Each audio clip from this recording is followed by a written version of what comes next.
जय हिंद एवरीवन। तो कैसे हैं आप सब लोग? आई होप सब लोग बहुत अच्छे से पढ़ रहे होंगे।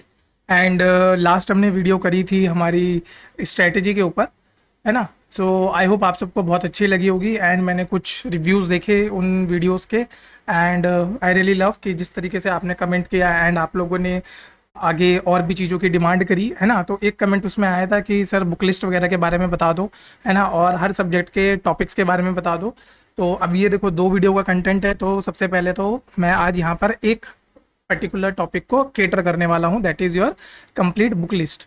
एंड इस वीडियो में आपको ये पूरा क्लियर हो जाएगा कि भैया आप जो अपना CDS का अटेम्प्ट है, एंड इवेंचुअली मैं एक और सेक्शन को केटर करना चाहूँगा। देखो, कुछ बच्चे ऐसे भी हमारे साथ जुड़े हुए जो एनडीए का अटेम्प्ट दे रहे हैं, है ना? तो अगर आप एनडीए का अटेम्प्ट भी दे रहे हो तो आपके लिए भी ये वीडियो उतनी ही ज़्यादा इंपॉर्टेंट हो जाती है जितना कि CDS के बच्चों के लिए है। क्योंकि देखो, यहाँ पर जो जीएस वाला पोर्शन है वो लगभग लगभग दोनों का सेम होता है। अब ये मैं क्यों कह रहा हूँ?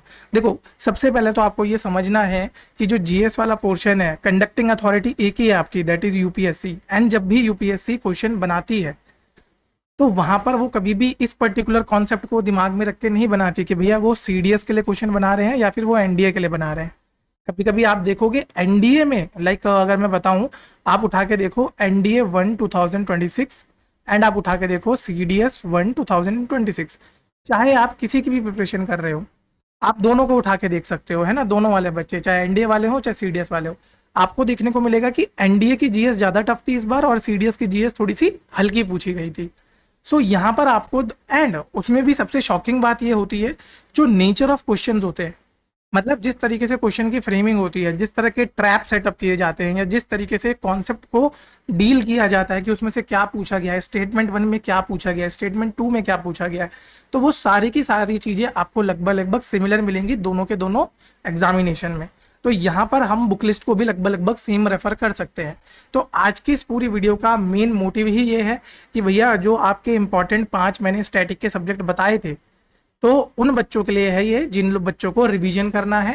क्योंकि हमारे पास आप देखो 60 डेज अभी बचे हुए हैं। आज के दिन की अगर मैं बात करूं तो आज से लगभग लगभग 60 दिन के बाद, यानी कि 13 सितंबर को आपका एग्जाम है। एंड अब कुछ बच्चे यहाँ पर उस कैटेगरी में लाई कर रहे होंगे जिन बच्चों को अभी तक ये फिगर आउट नहीं हो रहा कि वो पढ़ें क्या। मतलब उन्होंने पिछले 4 महीने में पढ़ा तो है, बट अब उनको क्या चाहिए? एक कंप्लीट गाइडेंस चाहिए, ठीक है? एक प्रॉपर फ्रेमवर्क चाहिए कि भैया हमको बुक बता दो, हम उसी बुक को कवर करके जाएंगे, उसी बुक का रिवीजन करके जाएंगे। तो वही चीज़ को मैं आज यहाँ पर केटर करने वाला हूँ। अगर आपने इस वीडियो को अच्छे से फॉलो किया, इसमें जो जो मैंने आपको की इंपॉर्टेंट मार्कर्स में बताऊंगा, यानी कि पर्टिकुलर जो बुक मैं बताऊंगा, अगर आप उसका रिवीजन करके गए तो डेफिनेटली 13 सितंबर को आपको उसका रिजल्ट देखने को मिलेगा। आप खुद उस दिन बोलेंगे कि चलो यार इस बार एटलीस्ट स्टैटिक में तो दिक्कत नहीं आई, है ना? बाकी और भी जो चाहे जो आपके 2-3 सेक्शन बच जाते हैं, चाहे करंट अफेयर में आप डिफेंस बोल लो, है ना, स्पेस सेक्टर की मैं बात कर लूँ, या अदर जो करंट अफेयर होते हैं, स्कीम्स वगैरह जो भी आपका आता है, गवर्नेंस वाला पार्ट, वो वाले पार्ट की आज इस वीडियो में मैं बात नहीं करूंगा, बट लेटर ऑन कोई ना कोई वीडियो में तो मैं उसकी भी बात कर ही दूंगा। तो 13 सितंबर को आपको बिल्कुल ऐसा फील नहीं होगा कि यार स्टैटिक ही नहीं समझ आ रहा अभी, तो कहाँ से कवर करूँ। मतलब एक जो क्लूलेस होता है ना बच्चा, आप क्लूलेस नहीं रहोगे इस वीडियो के बाद, ठीक है? तो आज की इस वीडियो का हमारा ऑब्जेक्टिव ये है कि जितने भी हमारे स्टैटिक के सब्जेक्ट है, चाहे वो जनरल साइंस का सब्जेक्ट है ना, चाहे वो हिस्ट्री का सब्जेक्ट है, या फिर वो पॉलिटी का सब्जेक्ट है, या ज्योग्राफी इकोनॉमिक्स का, आज हम बात करेंगे इसमें हर एक सब्जेक्ट के बारे में और उस हर एक सब्जेक्ट में आपको क्या क्या पढ़ना है। क्लियर? चलो उसको स्टार्ट करने से पहले मैं आपको बता दूं, जो जो बच्चे हमारे साथ हमारे Telegram channel that is ACDS पे जुड़े हैं वो ऑलरेडी ये चीज़ देख चुके होंगे। जो बच्चे नहीं जुड़े हैं उनको मैं अभी बोल रहा हूँ कि जाके हमारे चैनल जो है टेलीग्राम चैनल है उस पर जुड़ जाओ, ACDS, ठीक है? ACDS को आप यहाँ पर जाके ज्वाइन कर लीजिए और उसमें आप जाके देखेंगे बहुत ही प्यारा सा मैसेज हम लोगों ने आपके लिए ड्राफ्ट किया है और उसी में हमने अनाउंसमेंट करी है, that is of target 50+ series. एक वीडियो इसकी ऑलरेडी डल चुकी है, वो हमने पहले ही डाल दी थी ताकि आप लोगों को थोड़ा आइडिया लगे कि टारगेट 50+ सीरीज में होने क्या वाला है। आपको अगर देखनी है तो हमारे यूट्यूब चैनल की वीडियो सेक्शन में जाओ, वहाँ पर एक हमने वीडियो डाली है that is of international organisation, कि भैया कैसे इंटरनेशनल ऑर्गेनाइजेशन को कवर कराया जाता है। उसमें अभी तक हमने G7, ठीक है, आपका ब्रिक्स, इन दोनों को हमने बहुत अच्छे से कवर करा दिया। इसके साथ साथ हमने G20 को भी यहाँ पर कवर करा दिया था। तो आप उसको जाके देख सकते हो। अब इस अनाउंसमेंट या इस पर्टिकुलर प्रोग्राम में हम करेंगे क्या, इस पर्टिकुलर प्रोग्राम में हम 13 जुलाई से इसे स्टार्ट कर रहे हैं, मतलब आज के दिन हम इसे स्टार्ट कर रहे हैं, है ना। और शाम के लगभग 6 बजे तक आपको यहाँ पर पहली वीडियो हमारे यूट्यूब चैनल पर देखने को मिल जाएगी। तो इसमें क्या होगा, हर एक सब्जेक्ट, चाहे वो हिस्ट्री हो, चाहे वो पॉलिटी हो, ठीक है, या फिर जो भी आपके आगे के सब्जेक्ट हैं, इन सब सब्जेक्ट के हम लोग यहाँ पर आपको कुछ इंपॉर्टेंट टॉपिक्स कवर कराएंगे। ये वो टॉपिक होंगे जो बहुत ही हाई यील्डिंग टॉपिक्स होते हैं। मतलब आपने अपना स्टैटिक कवर कर रखा है, नो वरी। आपने अपना स्टैटिक नहीं कवर किया, उन बच्चों को भी दिक्कत लेने की ज़रूरत नहीं है। हम खुद ब खुद आपको एक पर्टिकुलर सब्जेक्ट में से वो 10 से 15 इंपॉर्टेंट टॉपिक करा देंगे, उसके कुछ क्वेश्चंस कराएंगे, देन उस पूरे टॉपिक को पढ़ाएंगे और इस तरीके से पढ़ाएंगे कि आपको एग्जाम के दिन पे याद रहेगा। बहुत बच्चों का डाउट हमेशा से ये रहता है कि सर हम पढ़ तो लेते हैं बट हमें याद नहीं रहेगा। पूरा आपको पूरा इस तरीके से पढ़ाया जाएगा कि आपको एग्जाम के दिन पे भी वो याद रहे। क्लियर। तो उसी में हम लोग ये 13 जुलाई से स्टार्ट कर रहे हैं। तो जो भी बच्चे को नहीं पता आप अपने दोस्तों को भी बताओ। एंड डेफिनेटली ये जो 60 दिन होंगे ये आपके लिए आपके लाइफ चेंजिंग साबित हो सकते हैं। ये 60 डेज है ना। एक बार सुभाष चंद्र बोस ने बोला था कि तुम मुझे खून दो मैं तुम्हें आज़ादी दूंगा। एंड मैं आपको आज हमारे इस पोर्टल के माध्यम से ये कहना चाहता हूँ कि you just give me your 60 days and I will make sure कि आपको 60 डेज के बाद पता लगे कि भैया प्रिपरेशन होती कैसे है। बहुत से लोग तैयारी कर रहे हैं, है ना। मैंने हमेशा एक चीज़ अपनी वीडियोस में बोली है कि तैयारी कैसे करनी है उसकी भी पहले तैयारी करनी पड़ती है हमें, ठीक है। तो वही मैं आपको कह रहा हूँ कि 60 डेज आप हमारे पोर्टल पे लगाओ, हमारे यूट्यूब चैनल को कंटिन्यूसली फॉलो करते रहो, हमारे टेलीग्राम चैनल पे देखते रहो क्या क्या चीज़ें आ रही हैं क्या क्या चीज़ें नहीं आ रही हैं, उनको कंटिन्यूसली फॉलो करोगे। आप खुद देखना 13 सितंबर को आपको उसका रिजल्ट खुद ब खुद देखने को मिल जाएगा, है ना। अब कुछ बच्चों का डाउट होगा कि चलो ठीक है सर आपने सीरीज़ तो लेके आ गए, इस सीरीज़ में होगा कैसे। तो किसी भी बच्चे को कोई भी डाउट ना रहे, आपको पहले से पता रहेगा कि आप क्या चीज़ पढ़ने वाले हो। तो उसी में मैं बता देता हूँ कि हमने हमारे फर्स्ट जो 10 टॉपिक्स हैं उनका सिलेबस भी डाल दिया है ना, और उनका प्रॉपर टाइम टेबल बना के डाला है। आप देखना ग्रुप में ये वाला जो पिक्चर है ये पड़ी हुई है। तो जुलाई 13 यानी कि मंडे के दिन हमने शुरू करेंगे वॉर्स वाला टॉपिक। तो जैसे मैंने बताया आज शाम तक इवनिंग तक आपको ये वीडियो मिल जाएगी। इसमें भी आप देख सकते हो कि किन किन चीज़ों पर फोकस करना है, ट्रीटीज, क्रोनोलॉजी, गवर्नर जनरल्स, ठीक है। और यहाँ पर आपको पूरा का पूरा एक स्टोरी टेलिंग के पर्सपेक्टिव से कि किस तरीके से एक एक इवेंट दूसरे के साथ किस तरीके से जुड़ा हुआ है। क्योंकि हिस्ट्री क्या होता है सब लोगों को पता होगा कि हिस्ट्री पढ़ना थोड़ा टफ है। मैं आपको बताऊं हिस्ट्री कुछ भी नहीं होता। History is simple a record of time. अगर आप बहुत सिंपल उसकी डेफिनेशन देखोगे, it is a record of time. भैया समय के साथ जो जो घटनाएं हुई हैं बस उनको लिखा गया है। आपको जिस जिस समय के साथ जो जो घटनाएं हुई बस उनको वैसे वैसे याद रखना है। तो इवेंट्स आपको याद कराए जाएंगे और इस तरीके से याद कराए जाएंगे कि आपको एग्जाम में भी वो चीज़ें याद आएँ। फिर ऐसे ही आप देखोगे 2 दिन बाद जुलाई 15 को आपको economic policies and land revenue, same 17 को आप देख सकते हो यहाँ पे इस तरीके से हर एक टॉपिक आपको कराया जाएगा। अब कुछ बच्चे बोलेंगे सर 31 जुलाई आ गई, आप लोग तो सिर्फ 10 ही क्वेश्चन करा पाए हो या 10 ही टॉपिक करा पाए हो। नहीं, हमारा जो अगस्त का महीना होगा, है ना, उस महीने में आप देखना हम लोग थोड़ी स्पीड बढ़ाएंगे। अभी हम लोग आप लोगों का बेस बना रहे हैं क्योंकि अभी और भी बहुत सारी चीज़ें हैं जो साथ साथ लाएंगे। स्ट्रैटेजी वीडियोस वगैरह हो गई वो भी सारी साइड लाते रहेंगे। एक बार ये स्ट्रैटेजी वीडियो, प्लानर, ये सब कंप्लीट हो जाए उसके बाद आप देखना कि पूरा का पूरा फोकस आपके किस पे कराया जाएगा। पूरा का पूरा फोकस आपके जो टॉपिक्स हैं उन पे कराया जाएगा। तो उसी को समझना है हमको और इसी तरीके से हम स्पीड बना के चलेंगे। आई होप आपको टारगेट 50+ इसके बारे में कोई भी डाउट नहीं है। अगर कोई भी डाउट है तो आप टेलीग्राम चैनल पे जुड़ जाना, है ना। नहीं तो हमारे जो मेंटर्स हैं उनकी आईडी हमारे टेलीग्राम चैनल में मेंशन है, वहाँ पर आप बात कर सकते हैं। साथ साथ आप तो इसके जो कमेंट सेक्शन है वहाँ पर भी जाके आप इसको लिख सकते हैं कि सर मेरा ये डाउट है ये बता दो। मैं आपको कमेंट बॉक्स में वो चीज़ आपका रिजॉल्व कर दूंगा। ओके, तो चलते हैं आज के सबसे इंपॉर्टेंट मुद्दे पे जिसके लिए आज आप ये वीडियो देखने बैठे हैं। तो हर एक सब्जेक्ट में कौन सी बुक हम फॉलो करें। तो जैसे जनरल साइंस की अगर मैं बात करूं, ओके, जनरल साइंस मैंने आपको पहले ही बताया था it is the largest chunk, मतलब सबसे ज़्यादा क्वेश्चन आपको हर साल यहाँ देखने को मिलेंगे, चाहे CDS हो और चाहे NDA हो, ठीक है। लगभग 28 to 30 क्वेश्चन आपको यहाँ से देखने को मिल जाएंगे। सो इस चीज़ के लिए आपको क्या फॉलो करना है। तो प्राइमरी सोर्स, अब देखो इनको भी मैंने 2 हिस्सों में डिवाइड करा है, प्राइमरी एंड वैल्यू एडिशन, ठीक है। प्राइमरी सोर्स वो होते हैं जिनको तो बिल्कुल फॉलो करना ही करना है।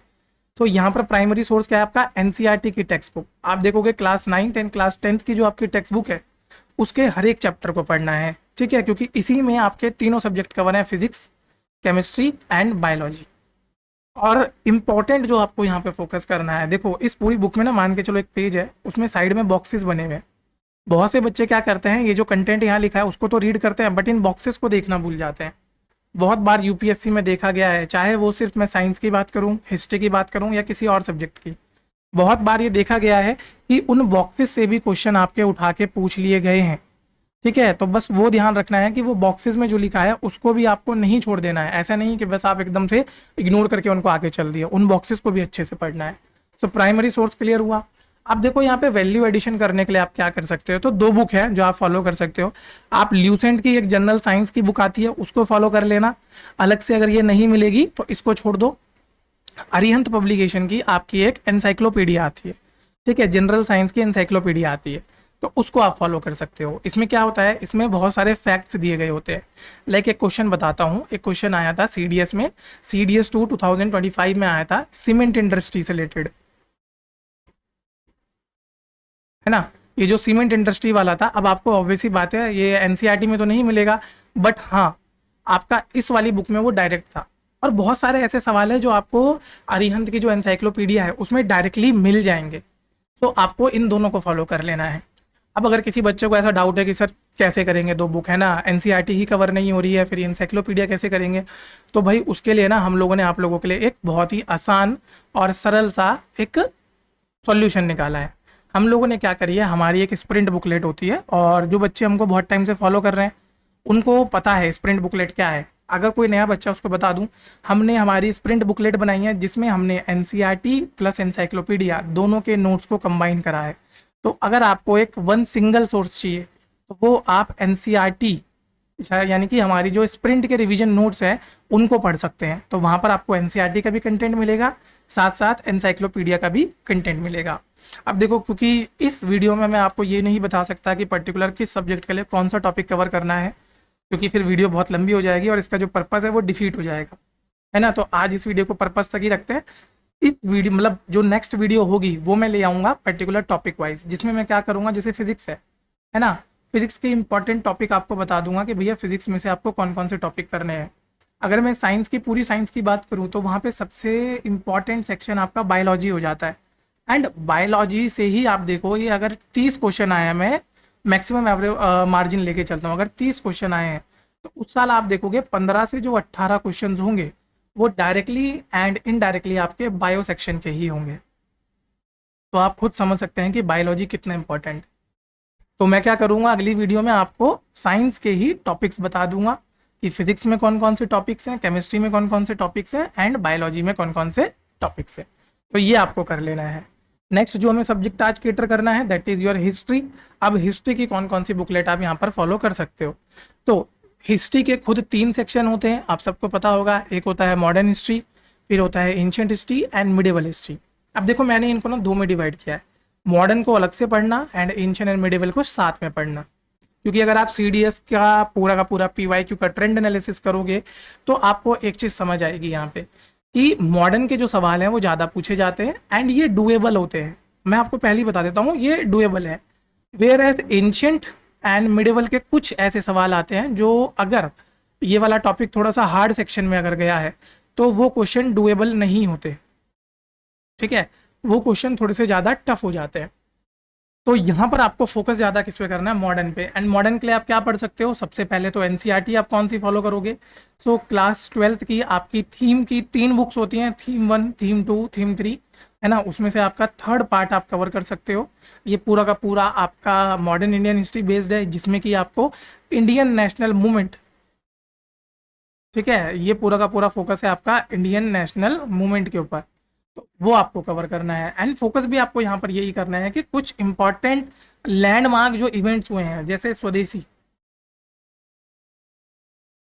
ठीक है, स्वदेशी आपका हुआ लगभग 1905 के लगभग में, है ना। उससे पहले अगर आप जाओगे तो 1857 की आप कहानी यहाँ पर देख सकते हो। उससे पहले आप जाओगे, शुरू आप कर सकते हो किससे, बैटल ऑफ प्लासी से, ठीक है, जो कि 1757 में आपकी हुई थी। एंड यही वो लैंडमार्क मूवमेंट था जहां से आपका पूरा का पूरा मॉडर्न इंडियन हिस्ट्री रीशेप हो जाती है। तो बैटल ऑफ प्लासी से आप शुरू करना एंड कहाँ तक चले जाना, 1947 तक आप चले जाना, द इंडिपेंडेंस ऑफ इंडिया तक आपको जाना है। एंड इस पूरे कार्यकाल में आपको इंपॉर्टेंट फोकस, तो जो इंडियन नेशनल मूवमेंट है आपका, ये कहाँ से शुरू होता है, ये आप दो तरीके से इसको कर सकते हो। या तो आप इसे स्वदेशी से शुरू कर लो, है ना, 1905 से शुरू कर सकते हो। कुछ लोग इसको गांधी के टाइम से भी शुरू करते हैं, या फिर गांधीयन एरा भी इसको कह देते हैं। तो आप गांधीयन एरा से भी शुरू कर सकते हो। तो 1905 से लेके पूरा का पूरा आपका 1947, यहाँ तो आपको ज़्यादा फोकस करना है। साथ साथ आप सोशो रिलीजियस रिफॉर्म्स, है ना, चाहे इसमें रिवाइवलिस्ट मूवमेंट की मैं बात करूं, रिफॉर्मिस्ट मूवमेंट की बात करूं, एंड बहुत सारे ऐसे मूवमेंट चलाए गए हैं। चाहे इसमें राजा राम मोहन रॉय जिन्होंने अबॉलिशन ऑफ सती की बात करी थी, चाहे मैं ईश्वर चंद्र विद्यासागर, केशव चंद्र सेन, है ना, इन सब की बात करूं, या फिर मैं कुछ हमारे जो बहुत इंपॉर्टेंट सोशल रिफॉर्मर रहे हैं, है ना, जैसे ज्योतिबा फुले, सावित्रीबाई फुले, इन सब की मैं बात करूँ तो वो सब आपको पढ़ना है। लास्ट में आपको क्रोनोलॉजिकल इवेंट्स, एंड उसमें फोकस करना है आपको गवर्नर जनरल्स। ठीक है, कौन कौन से गवर्नर जनरल्स का कार्यकाल रहा है, फिर vice Roy, same governor general से ही वो टॉपिक एक्सटेंड हो जाएगा, है ना। उसके साथ साथ किस जगह पे कौन सा इवेंट हुआ है, यानी कि वॉर्स, कौन कौन सी वॉर्स लड़ी गई हैं। एंड शाम को आप देखना, ये जो वॉर वाला टॉपिक है, इसी वॉर वाले टॉपिक पे आपको वीडियो मिल भी जाएगी। सो आई होप आपको मॉडर्न इंडस्ट्री वाला टॉपिक तो क्लियर हो गया। अब चल लेते हैं हम कौन से वाले टॉपिक में, एंशंट। एंशंट की जब आप बात करोगे तो आपको शुरू करना है आईवीसी से, एंड इसको लेते आप जाना पोस्ट गुप्ता तक। ठीक है, पोस्ट गुप्ता, या जब आप देखोगे कि बाहर से फॉरेन इन्वेडर्स आए तब तक आपको इसको पढ़ना है ना। इसके लिए आपको फॉलो करनी है अगेन एनसीईआरटी आप फॉलो कर सकते हो, जिसमें पार्ट 1 एंड पार्ट 2 आप फॉलो कर सकते हो। Part 1 for ancient and part 2 for medieval. Clear, तो ये दोनों आपको यहाँ पे फॉलो करनी है। तो एंशिएंट हिस्ट्री में, हालांकि मैं आपको पहले ही बता दूं, सिर्फ थीम्स को फॉलो करके आपका कुछ नहीं होना, आपको उसके एडिशनल कुछ ना कुछ पढ़ना पड़ेगा। तो चाहे तो आप ओल्ड एनसीईआरटीज को रेफर कर सकते हो, या फिर एक होता है तमिलनाडु बोर्ड की बुक। बट मैं तमिलनाडु बोर्ड आपको नहीं बोलूँगा क्योंकि वो बहुत ज़्यादा हेक्टिक हो जाएगा। उससे बढ़िया आप क्या करो, अगेन मैंने बोला, ये सारी प्रॉब्लम्स हमको भी पढ़ाई करते हुए देखने को मिली थी, इसीलिए हमने क्या किया है, नोट्स को ऐसे कंपाइल किया है कि आपको 10 जगह भटकना ना पड़े। आप क्या करो, स्प्रिंट, अगेन मैं बोल रहा हूँ कि स्प्रिंट की बुकलेट्स आप देख सकते हो हमारी, है ना। स्प्रिंट की बुकलेट्स को फॉलो कर लो, वहाँ पर आपको स्प्रिंट की एंशिएंट हिस्ट्री की बुकलेट मिल जाएगी, उसको आप फॉलो कर सकते हो। एंड सिर्फ साइंस और एंशिएंट की नहीं है, सारे सब्जेक्ट की हमने स्प्रिंट निकाली हुई है। तो आप चाहो तो हमारा पूरा का पूरा स्प्रिंट का कोर्स ले लेना और उससे आप इसको कवर कर लेना। बट ये मैं उन बच्चों के लिए भी बता रहा हूँ जिनको अपने एंड से करना है। अगर आप अपने एंड से करना चाहते हो, हमारी तरफ से ऐसी कोई कंपल्शन नहीं है, इट इज़ जस्ट कि हमने बस थोड़ा सा कन्वीनियंट कर दिया आप लोगों के लिए। अगर आप खुद से मेहनत करने को तैयार हो तो मैं कभी किसी भी मेहनती बच्चे को, है ना, रोकता नहीं हूँ। अगर आप खुद से मेहनत करना चाहते हो, अपने दम पे बनना चाहते हो, तो वेल एंड गुड बेटा, आपके हर एक कदम में मैं आपका ज़रूर साथ दूंगा। क्लियर, अब यहीं पे फोकस आपको देख लेना है कौन कौन से एम्पायर्स पे करना है, मौर्यन, गुप्ता, दिल्ली सल्तनत, विजयनगर एंड मुगल्स। इन 4-5 को तो बेटा अच्छे से पढ़ लेना। ठीक है, उसके साथ साथ आपको आर्ट एंड आर्किटेक्चर भी देखना है, टेम्पल, मॉन्यूमेंट, स्टाइल्स वगैरह, ये सब आपको अच्छे से कर लेने हैं। क्लियर, नेक्स्ट आ जाता है इंडियन पॉलिटी, और ये एक लौता वो एक सेक्शन है जहाँ पर मैं बोल सकता हूँ कि सबसे ज़्यादा हाईएस्ट स्कोरिंग होता है ना। वैसे तो साइंस भी है, अगर इजी आया है तो साइंस भी है, बट पॉलिटी टफ भी आती है, तब भी मैंने देखा है कि बच्चे अच्छा स्कोर कर लेते हैं। एंड इसके लिए आपको ज़्यादा भटकने की ज़रूरत नहीं होती, है ना। एक सिंगल सोर्स आप ले सकते हो यहाँ पर, एम लक्ष्मीकांत। ठीक है, ये जो एम लक्ष्मीकांत है इंडियन पॉलिटी की, इसका जो भी मोस्ट रिसेंट एडिशन होगा आपके टाइम पे, उसको आप यहाँ पे फॉलो करो। इसमें अब देखो, वैसे तो ये पूरी 1200 पेजेस की बुक है, मैं आपको पहले ही बता दूँ, सॉरी 1200 पेजेस की बुक है ये, है ना। मैं पहले ही बता दूं कि 1200 आपको नहीं पढ़ने, इसमें से भी आपको सेग्रीगेट करना है कौन कौन से टॉपिक्स को प्रायोरिटी देनी है, like fundamental right, DPSP, fundamental duty, president, parliament, judiciary, emergency provision and constitutional bodies. हालांकि और भी कुछ इंपॉर्टेंट टॉपिक्स बचे हैं, वो मैं आपको नेक्स्ट वीडियो में बता दूंगा, जहां पर मैं हर एक सब्जेक्ट का सेपरेट एक वीडियो लेके आऊँगा कि भैया इस सब्जेक्ट में ये पर्टिकुलर एक सिंगल टॉपिक है, इसको पढ़ लो, है ना। साथ साथ अगर आपको थोड़ा सा और रिवीजन करना है या अपने फाउंडेशन को और स्ट्रॉन्ग करना है, तो एक और बुक आती है, इंडियन कॉन्स्टिट्यूशन एट वर्क, ये क्लास 11th की एनसीईआरटी है, उसको आप देख सकते हो। तो ये दो आप बुक यहाँ पर पढ़ लेना, इन दो बुक से बहुत आसानी से हो जाएगा। ठीक है, साइड बाय साइड आपको बता ही रखा है मैंने। अगर ये दोनों में भी आपको नहीं टाइम है कि भैया इतना ज़्यादा हम सेग्रीगेट करके पढ़ें, तो उन बच्चों के लिए तो सिंपल मैंने बताया कि भाई वो स्प्रिंट को एक बार देख लेना, आप लोगों के लिए काम तो और भी ईजी हो जाएगा। एंड इस बात की गारंटी मैं आपको दे देता हूँ कि अगर इंडियन पॉलिटी से 20 क्वेश्चन आए हैं, है ना, तो बहुत बार ऐसे बच्चे भी हमको देखने को मिले हैं जो 19 या 18 क्वेश्चन सही करके आते हैं, है ना। मैं और किसी की बात नहीं करता, मैं अपना एग्जाम्पल दे देता हूँ। भाई 20 क्वेश्चन अगर आए हैं, इस बात का तो मैं भी दावा एक बार को कर सकता था कि भाई हाँ 18 क्वेश्चन तो मैं सही कर दूंगा, चलो 19 नहीं बट 18 तो मैं सही करके आऊँगा, क्योंकि इंडियन पॉलिटी एक ऐसा हथियार है, अगर आपने पढ़ लिया तो ये एक ऐसा हथियार है आप लोगों के हाथ में कि भैया ये हर बार चलेगा ही चलेगा। इंडियन पॉलिटी के साथ तो बिल्कुल आप सेक्रीफाइस मत करना, ये मैं आपको अपने एक्सपीरियंस के हिसाब से बता रहा हूँ।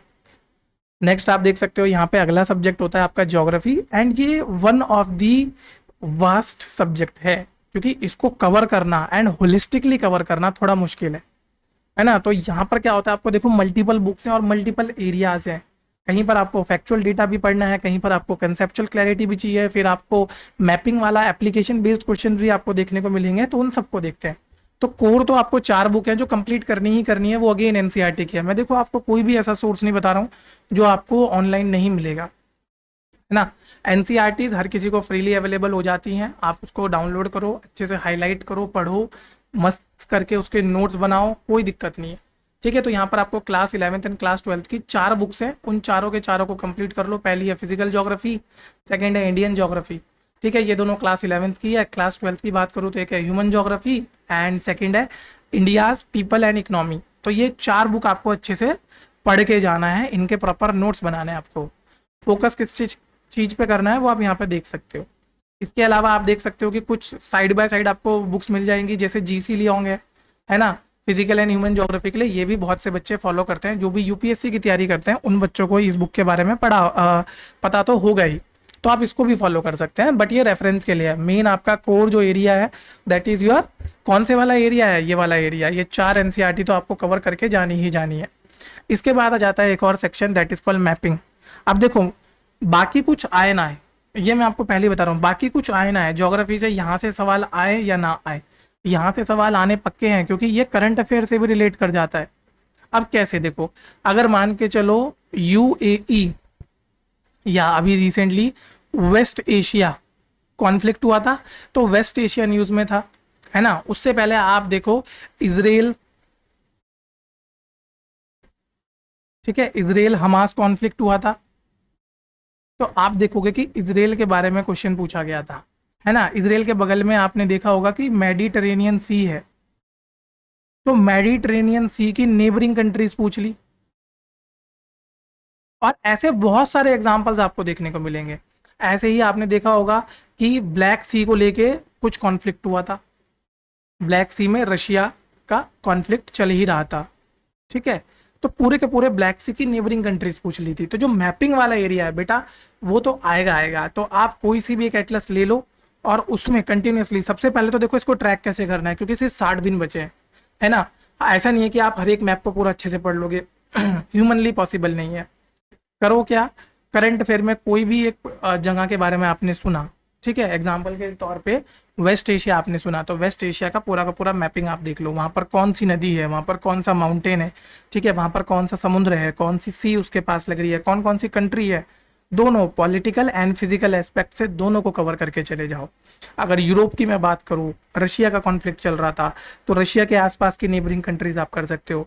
अभी इंडिया का अगर कोई कॉन्फ्लिक्ट चला है किसी भी पर्टिकुलर एरिया में, जैसे आप देखोगे नेपाल के साथ काला पानी को लेके हमारा इशू चला था, तो पूरा इंडिया और नेपाल की बाउंड्री को आप देख सकते हो। भूटान में जब क्या बोलते हैं डोकलाम वाला इशू चला था, ऊपर आप लेह के पास आप देखोगे पेंगोंग से पेंगोंग सो लेक वाला इशू चला था। तो हर एक जगह की मैपिंग आपसे पूछी गई है। अब मैं आपको बोल रहा हूँ कि ये तो बेटा श्योर शॉट है, मैपिंग वाला पार्ट तो आना ही आना है, तो मैपिंग वाले पार्ट के साथ तो बिल्कुल भी कोई मजाक मत करना। ये मैं बता रहा हूँ कि मोस्ट इंपॉर्टेंट है, ये one of the most important है जो आपको याद रखना ही रखना है, ठीक है। नेक्स्ट एंड जो आपका लास्ट सब्जेक्ट बचा है दैट इज योर इकोनॉमिक्स। अब ये थोड़ा सा ना टेढ़ी खीर वाली बात है यहाँ पे, क्योंकि कुछ बच्चों के साथ दिक्कत ये होती है कि सर उनको बाकी सब समझ आ गया, बस इकोनॉमिक्स नहीं समझ आया, पढ़ भी लेते हैं तब भी नहीं समझ आता, है ना। क्योंकि इकोनॉमिक्स समझना हर किसी के बस की बात नहीं है, जिसको समझ आता है उसको एक सिंपल एक लॉ से समझ आ जाता है, जिसको नहीं समझ आता जीवन भर उसको समझ नहीं आता। तो यहाँ पर तो सबसे ज़्यादा ज़रूरी है कि भैया आपको अपना फाउंडेशन स्ट्रॉन्ग करना है, ठीक है। और फाउंडेशन स्ट्रॉन्ग करते वक्त मैंने हमेशा बोला है कि जब भी फाउंडेशन की बात आएगी फोकस करो एनसीईआरटी पे, क्योंकि एनसीईआरटी लिखी ही इस पर्पस से गई है कि हर किसी को उसकी फाउंडेशनल नॉलेज दे दे, उसमें जो डेप्थ में हो रहा होगा, जो भी करंट अफेयर में हुआ। अब अगेन आप देखो हमारा फॉरेन रिजर्व, ठीक है, जो हमारा फॉरेन रिजर्व है अभी वो कितना हो गया है, 700 के लगभग हो गया है, $700 के लगभग हो गया है। तो इस फॉरेन रिजर्व का एस्पेक्ट क्या होगा इंडिया के पर्सपेक्टिव में एंड ग्लोबल वर्ल्ड के पर्सपेक्टिव में, क्या यहाँ पर एस्पेक्ट आपको देखने को मिलेगा। तो वो सब कैसे समझ आएगा, जब आप प्राइमरी सोर्सेज को अच्छे से फॉलो करोगे। सो प्राइमरी सोर्स क्या है, इंट्रोडक्शन टू मैक्रो इकोनॉमिक्स, ठीक है, मैक्रो इकोनॉमिक्स आप यहाँ पे अच्छे से पढ़ोगे। साथ साथ आप यहाँ पर एक और बुक फॉलो कर सकते हो, इंट्रोडक्शन टू माइक्रो इकोनॉमिक्स, तो वो भी आपको यहाँ पर देखने को मिलेगी। तो दोनों फॉलो करनी है आपको। हालांकि माइक्रो इकोनॉमिक्स की बुक में आपको ना बहुत सारे सवाल, ग्राफ, वो सब कुछ नहीं पढ़ना, सिर्फ पढ़ो थ्योरी, पहले ही बता रहा हूँ, है ना। अगर थ्योरी ऑफ मार्जिनल प्रोपोर्शनैलिटी है उसको पढ़ो, अपॉर्चुनिटी कॉस्ट है सिर्फ थ्योरी पढ़ो, लॉ ऑफ डिमांड इलास्टिसिटी है सिर्फ उसको पढ़ो, प्राइस इलास्टिसिटी है सिर्फ उसको पढ़ो, एग्रीगेट डिमांड कर्व है, ठीक है, जितने भी आपके कर्व है, चाहे लाफेयर हो गया, चाहे लॉरेंज हो गया, चाहे फिलिप हो गया, सिर्फ इन कर्व के बारे में पढ़ो कि किस चीज़ के लिए होता है भाई। एग्जाम्पल के तौर पे, है ना, कौन सा टैक्स के लिए है, कौन सा इनकम के लिए है, इनकम इनइक्वालिटी के लिए है, एंड कौन सा आपका इन्फ्लेशन या स्टैगफ्लेशन वाली सिचुएशन को डिनोट करता है। तो ये सारे आपको पढ़ के यहाँ पर कवर कर देने हैं। ओके, सो सबसे पहले समझ आ गया आपको क्या पढ़ना है, macro economics and micro economics पढ़ना है। माइक्रो इकोनॉमिक्स में भी थ्योरी, मैक्रो को तो पूरा अच्छे से पढ़ो। यहाँ पर आपका जीएनपी, जीडीपी, जीवीसी, ठीक है, जीएनआई, सारे कॉन्सेप्ट अच्छे से पढ़ो। फिर मार्केट कौन सा होता है, मार्केट के दो प्रकार, फिजिकल सॉरी मार्केट के दो प्रकार जो है आपके, प्राइमरी एंड सेकेंडरी मार्केट, दोनों को आप अच्छे से पढ़ो। मनी मार्केट क्या होता है, कैपिटल मार्केट क्या होता है, ठीक है, प्राइमरी और सेकेंडरी में फ़र्क क्या होता है, ये सारी चीज़ पढ़ो। बैंकिंग, है ना, आरबीआई की क्या अथॉरिटी होती है, सारा का सारा आपको इस बुक में मिल जाएगा, एक सिंगल बुक में। उसके बाद अगर आपको इंडियन इकोनॉमिक डेवलपमेंट यानी कि 1947 के बाद, या इस बुक का जो टाइम पीरियड मैं बता दूं, स्टार्ट होता है मेन तो 1949 से लेके और मॉडर्न डे एरा तक, ठीक है, मॉडर्न डे एरा तक किस तरीके से हमारी इकोनॉमी डेवलप हुई है, कौन कौन सी पॉलिसीज आई हैं, जो 5 ईयर प्लान्स थे वो कैसे वर्क करते थे। उसके बाद आप देखोगे प्लानिंग कमीशन कैसे वर्क करता था, उसके बाद प्लानिंग कमीशन को हटाया गया, नीति आयोग को लाया गया, तो कैसे वर्क किया, क्या चेंजेस आ गए, ठीक है। आत्मनिर्भर भारत क्या पहली बार आया, या पहले भी कभी हम आत्मनिर्भर भारत या सेल्फ सफिशिएंट इंडिया की हम बात करा करते थे। तो ये सारे टॉपिक्स आपको यहाँ पर देखने हैं, है ना। तो इन सब चीज़ों को आपको मास्टर करना है। तो देखो मैंने यहाँ कॉन्सेप्ट भी लिखे हैं, हालांकि ये थोड़े बहुत कॉन्सेप्ट थे लिखने को तो मैंने इसलिए लिख दिए, अदरवाइज आपको क्या करना है, पूरे कॉन्सेप्ट अच्छे से पढ़ते हुए चलना है। सो अगेन मैं आपको बोल रहा हूँ कि with the end of this video again आपको एक चीज़ समझनी है कि भैया आपकी कंसिस्टेंसी जो आज है, एंड ये चीज़ मैं आज आपको प्रॉमिस कर सकता हूँ कि फॉर द नेक्स्ट 60 डेज, ठीक है, एंड ये आप देख लेना, for next 60 days as defence की पूरी टीम आपके साथ कंसिस्टेंट रहेगी, है ना। डेली आपके लिए कुछ ना कुछ अपलोड होगा हमारे यूट्यूब चैनल पे, डेली टेलीग्राम चैनल पे आपको कुछ ना कुछ देखने को मिल जाएगा। एंड जैसे कि मैंने लास्ट वीडियो में बोला था कि भाई जब भी बात आएगी कि कंधे से कंधा मिला के चलना है, क्योंकि तुम्हारे कंधों पे सितारे चाहिए और हम लोग करने को यहाँ पर तैयार हैं, और यही एक साथ जो चलने का हमारा कंसिस्टेंसी का वादा है, यही आपको एक दिन सक्सेस ज़रूर दिखाएगा। सो नेक्स्ट वीडियो में मैं आप लोगों के लिए लेके आऊँगा जितने भी इंपॉर्टेंट टॉपिक्स होते हैं हर एक सब्जेक्ट्स के, उनको हम कवर करेंगे यहाँ पे। एंड मैं आप लोगों को पहले ही बोल दूँ कि उस वीडियो को तो बहुत ज़रूरी देख लेना, क्योंकि हर एक सब्जेक्ट की पर्टिकुलर वीडियो लेके आऊँगा। पॉलिटी की अलग लाऊंगा, जनरल साइंस की अलग लाऊंगा, हिस्ट्री की अलग लेके आऊँगा, इकोनॉमिक्स की अलग लाऊंगा और ज्योग्राफी की अलग लाऊंगा। तो टोटल एंड टोटल 5 वीडियो आपके लिए और लेके आऊँगा मैं भी, और उन 5 वीडियो में मैं आपको बहुत अच्छे से समझाऊंगा कि हर एक सब्जेक्ट में आपको पढ़ना क्या है ना। तो ताकि उन बच्चों के लिए भी ये तैयार हो जाए कि जिन बच्चों को अभी तक आइडिया ही नहीं है कि भाई 2 महीने रह गए एग्ज़ाम को, पढ़ूं क्या मैं, है ना। तो उन बच्चों के लिए ये सारी चीज़ें कवर हो जाएं कि पढ़ना क्या है, कितना पढ़ना है, एंड अगेन उसमें बता के जाऊंगा कि क्या क्या चीज़ें हैं। ऑल्दो एक और चीज़ अभी हम प्लान कर रहे हैं, जैसे जैसे वो प्लान हो जाएगी आप लोगों के सामने आती जाएंगी चीज़ें। तो स्पेशली आप लोगों को बोल रहा हूँ कि हमारे टेलीग्राम चैनल को ज़रूर सब्सक्राइब कर ले, S defence and S CDS, दोनों चैनलों को आप सब्सक्राइब कर लो, क्योंकि दोनों चैनल्स पे हमारे बहुत इंपॉर्टेंट चीज़ें हम उसमें कंटिन्यूसली डालते रहते हैं। सो ये आप लोगों की प्रिपरेशन में आपको हेल्प करेगी, किसी ना किसी सब्जेक्ट के नोट्स या कुछ ना कुछ आपका डलता ही रहता है। ठीक है, तो चलिए फिर मिलूंगा आपसे नेक्स्ट वीडियो में, तब तक के लिए जय हिंद दोस्तों।